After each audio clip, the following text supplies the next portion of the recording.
Must be. Right.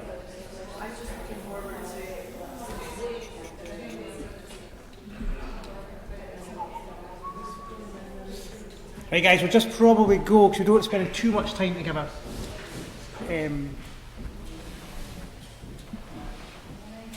Right, so this is slightly controversial that we're doing this today. We're meant to be social isolating, but I think it's dead important. I think a lot of us think it's important that we now get the message out to the teams in Tayside what our model is and what our response is to COVID.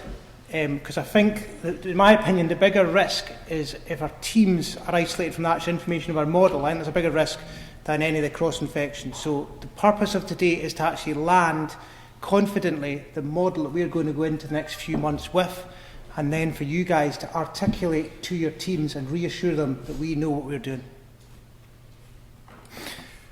So, in terms of our COVID response, we've been at this really now for almost a month. We started at the end of February, and we had our first positive case on the 1st of March. But in terms of the inpatient phased approach to this, we started in essence on the 13th of March, 2 weeks ago today. It seems to be every Friday that we go to the next stage.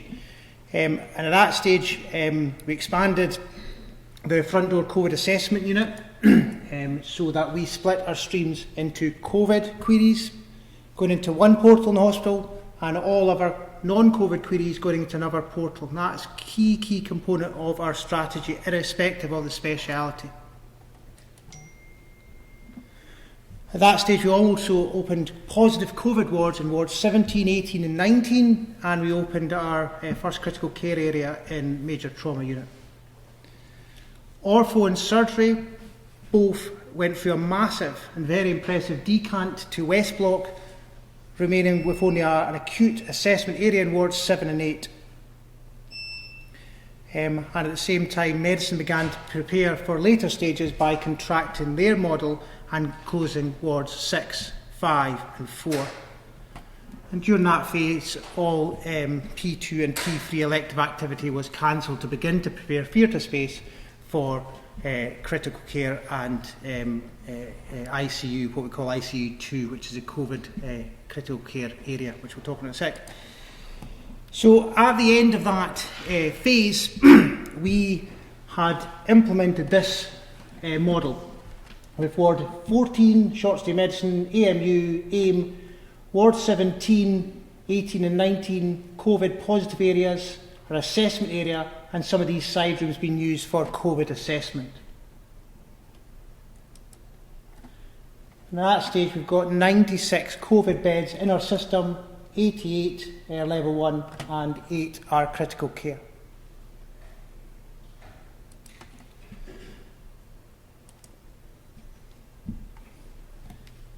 The other part of the first stage of, so that takes us on to COVID phase 2. I'm getting totally ahead of myself. And that commenced last Friday. And that involves setting up our ICU 2, which is a COVID critical care area in theatre space, which we've already started using. And it set up us beginning to differentiate, and which is one of the most important purposes today, to try and differentiate the purpose of all our COVID wards. It began to differentiate the exact role of our COVID wards. There's no point in having a massive COVID hospital once we've got patients in these areas if we actually don't really know what we're doing with them. So we began to differentiate. Ward 17 was a bit more respiratory, and Ward 18, 19 were a bit more MFE and medicine. And in that period, we've begun to put in general physicians to support the respiratory physicians, and I can see a few of you here today. Since last Friday, we've also began to look at the gastro model and look at the decant of Ward 2 towards Perth to create that for a COVID area. We've started to prepare TAS for the third ICU, and we've also engaged with every single community hospital wraps around 9 Wells Hospital to become COVID recovery areas, and that's really important. So when you look at Italy and you look at some of the stuff we're beginning to see here now, one of the biggest issues is maybe not all the number of people coming in, it's actually how you get them out the system. Loads of these people are massively deconditioned. We've got access to every one of those community hospitals. We've got geriatricians now in every one of those community hospitals. we hopefully have almost got 7-day rehabilitation in every one of those community hospitals. They are all geared up now to be COVID recovery hospitals for their localities. The role of Perth is mainly green. Perth will be an acute non-COVID pathway for the time being for Perth people. The CIU of Tayside will be situated mainly in Perth. Gastroenterology will move mainly to Perth, apart from some of the very high-end gastro stuff that needs codependencies with surgery, HDU, etc. here. Surgery will do more day cases in Perth. And some of the longer stay classic medicine patients who just can't go home to their houses from Nine Wells, like heart failure, etc., will move down to Perth. And in terms of doing this already, the orthopaedic fracture patients from Perth, they will move to Perth at a very, very early stage in their journey, and that is happening. But the other big role of Perth is Perth's getting prepared to become another COVID recovery site. So actually a lot of the positives that we've got in our system today are actually from Perthshire. So once they're COVID negative and they can't go home, they will be decanted to PRI at an early stage.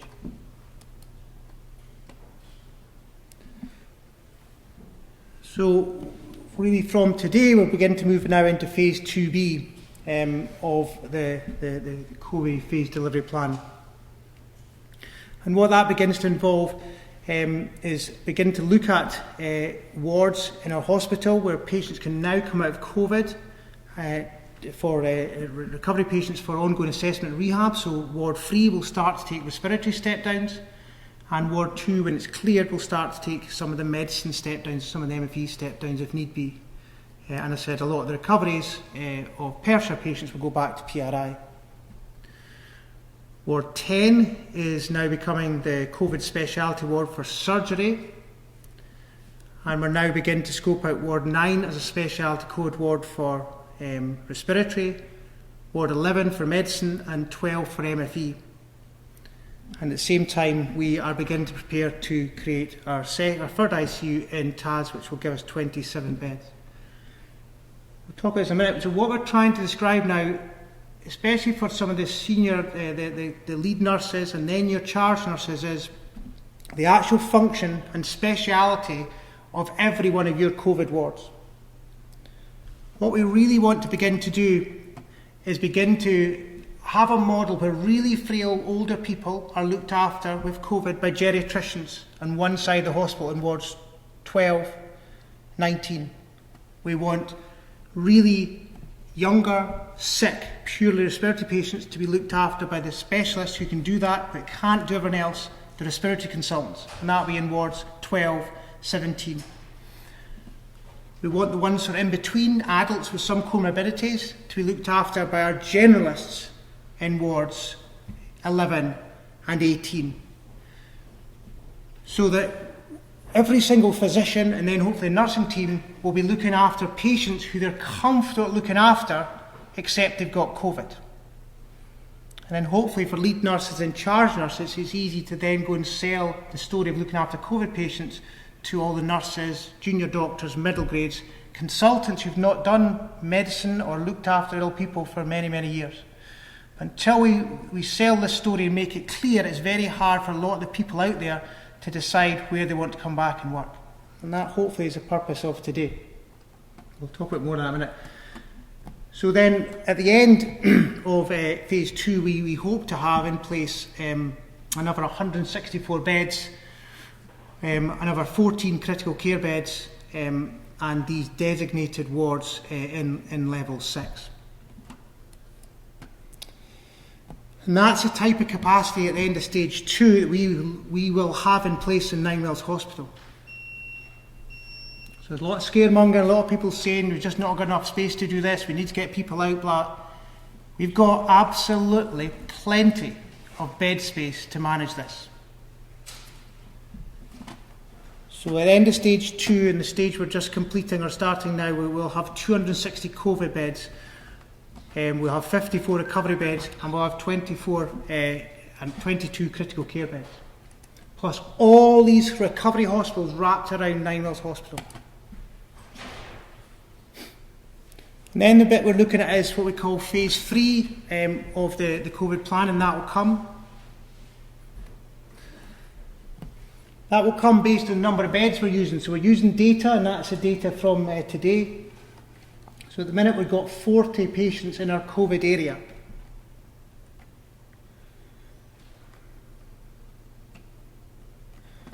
When we get to a place where we've got more than 200 COVID patients in our COVID areas, then we move on to phase 3. So at the minute, we're quite a wee bit away from that. The trajectory is not looking too wild, but that's the type of the trajectory we keep looking at.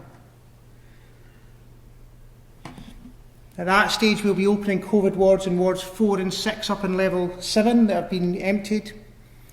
At that stage, we've got an additional critical care area in TAS, which will take us up to about 50 critical care beds. At that stage, we will open recovery wards in PRI wards 7 and 8 for not just Perthshire people, but probably Tayside people. And at that stage, we'll have over 400 beds. If things continue to develop, and the beds continue to fill, and the patients continue to come in, which they probably will, we've got further options up our sleeve.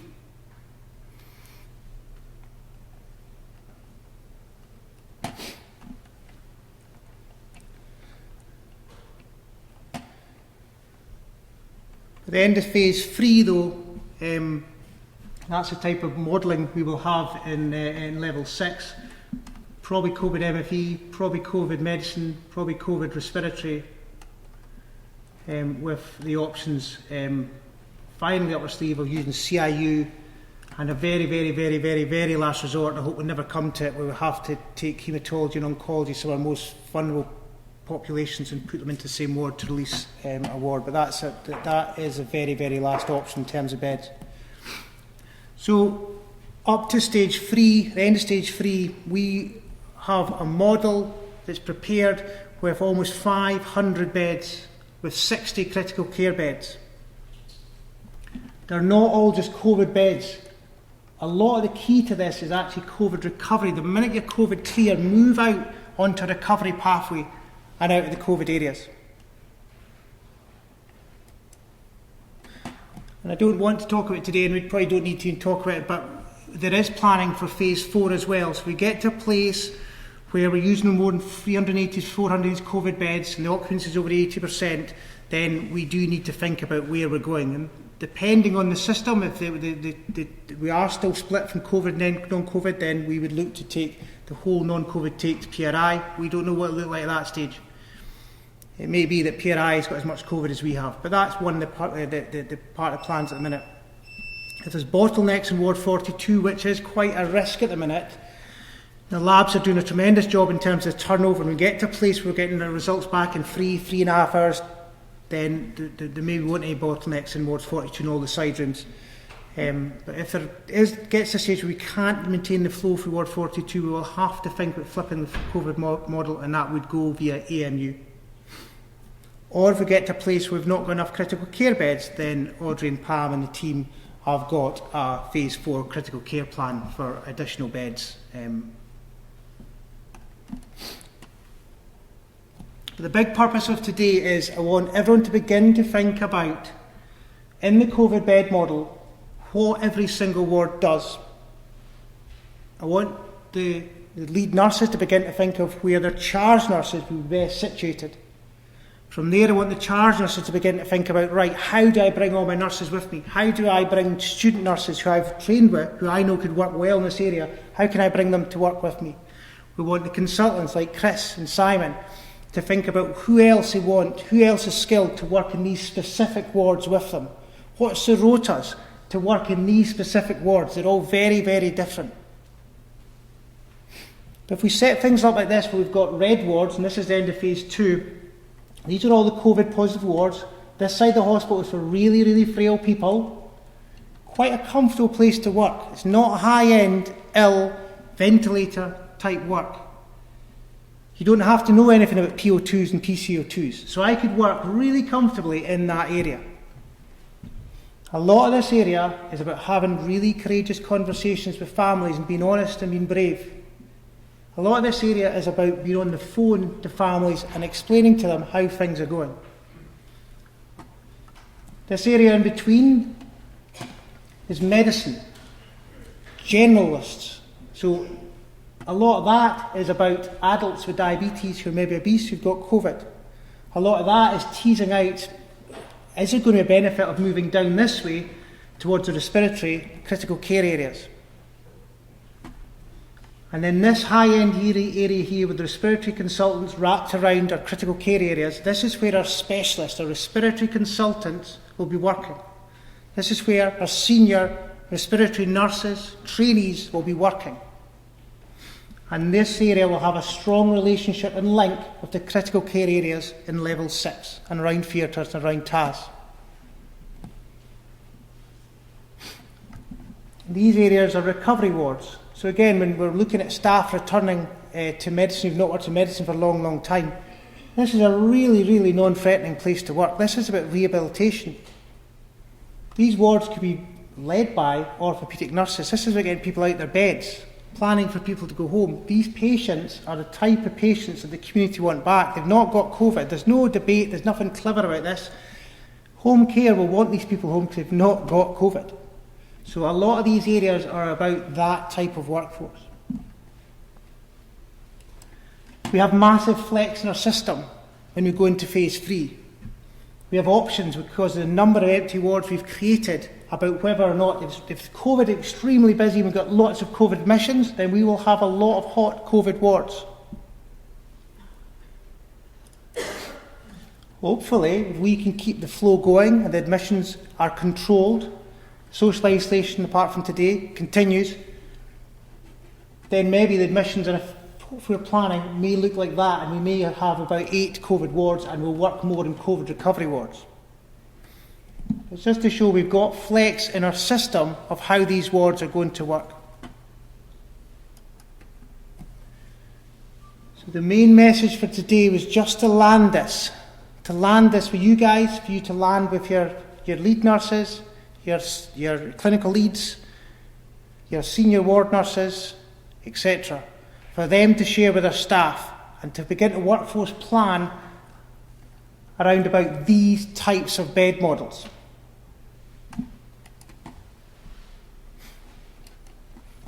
We want consultants, probably 3 consultants at a time, aligned to every single ward based on that type of configuration.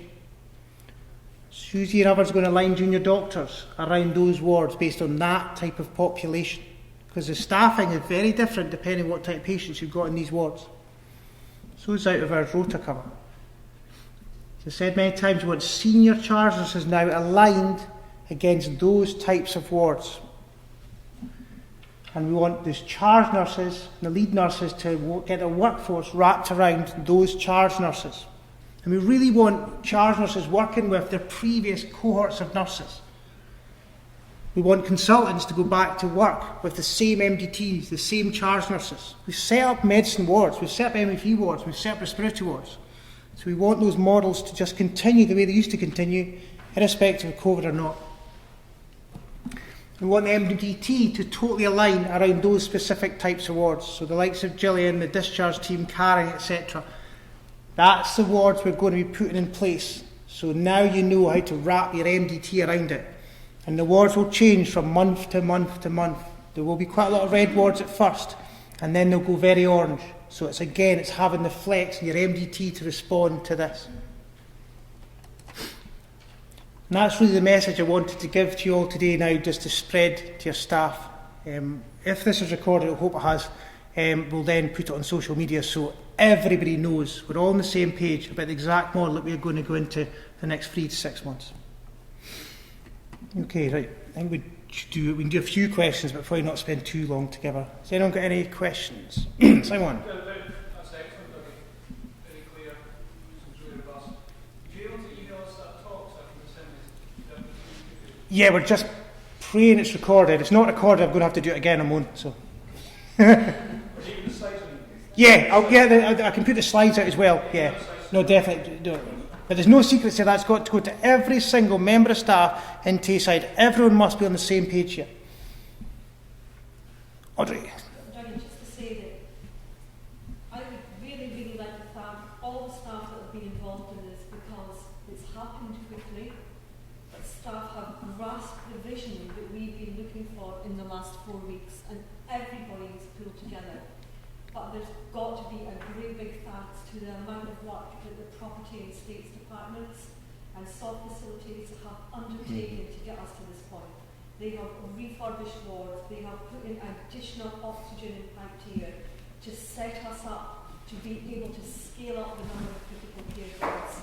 And another element that's often hidden in this type of planning and reorganisation of a whole hospital is that we've had to completely reorganise theatres. That has taken a huge amount of work.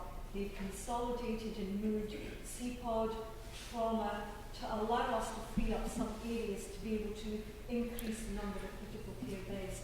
So I think it's important that we bear in mind that there's been a huge amount of work, the teams behind the scenes to get us to this point. And I'm really much more confident now that we're all understanding how we've got to work going into the next couple of weeks and how we're setting ourselves up. And really, I think I am so proud of everybody, but I think you all need to be really proud of yourself. Thanks, Audrey. No, I totally echo that. But it's dead easy to say this is what we've done, but to go through what the surgeons and theatres have had to go through to get us to that place is incredible. And that wouldn't have been done. I wouldn't have thought that would be done anywhere else to the extent that we've been able to do decant to the West Block with these guys. So it's massive, massive, massive credit. And they haven't actually whinged at all, really. I mean, they probably whinged to you, Audrey, but in the corridor, they're fine with me.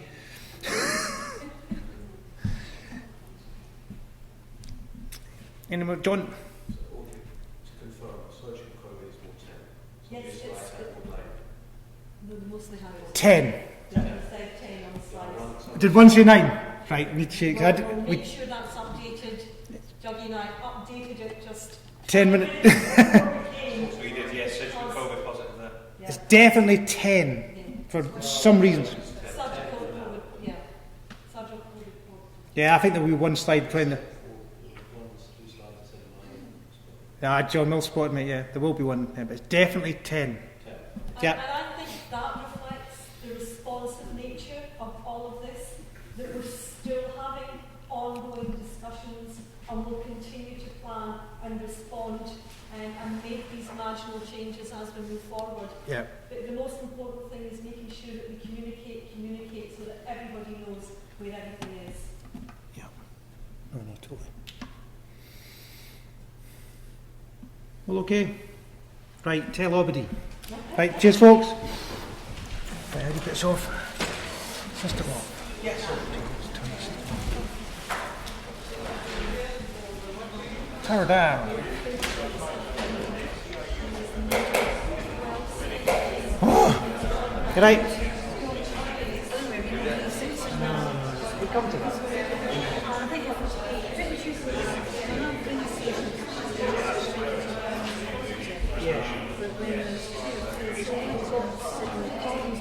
Well, yeah, I think we've talked this out, and I think we just, that's what it's doing, it's so flexible. The way we do switch to positive, your points up. It's whether I need to speak to them and then quickly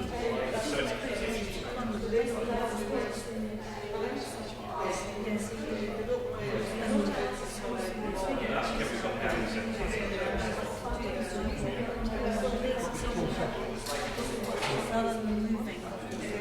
If you move the patients, don't have to get, you move the patients, it's so good with the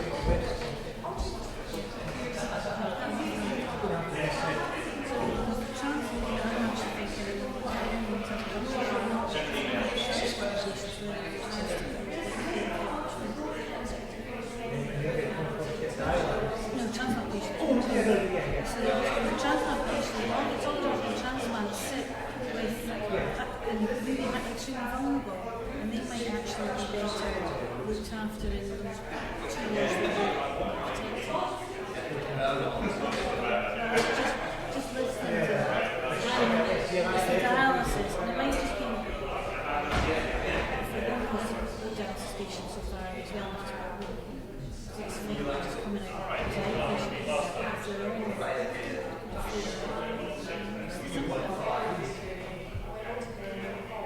Anyway, we'll worry about that. I just think we just have to fight. Yeah. doing all sorts of that, and it might just be easier organisationally just to stick along trying to have the non-COVID ones. Some of the non-COVID ones, I think, as a team leader, they might just be better in person. I'll just have to go and see them. Not dialysis. Yeah. And not, because there's obviously there's the kind of chronic ones. Yeah. Have we come clear?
Feels massive.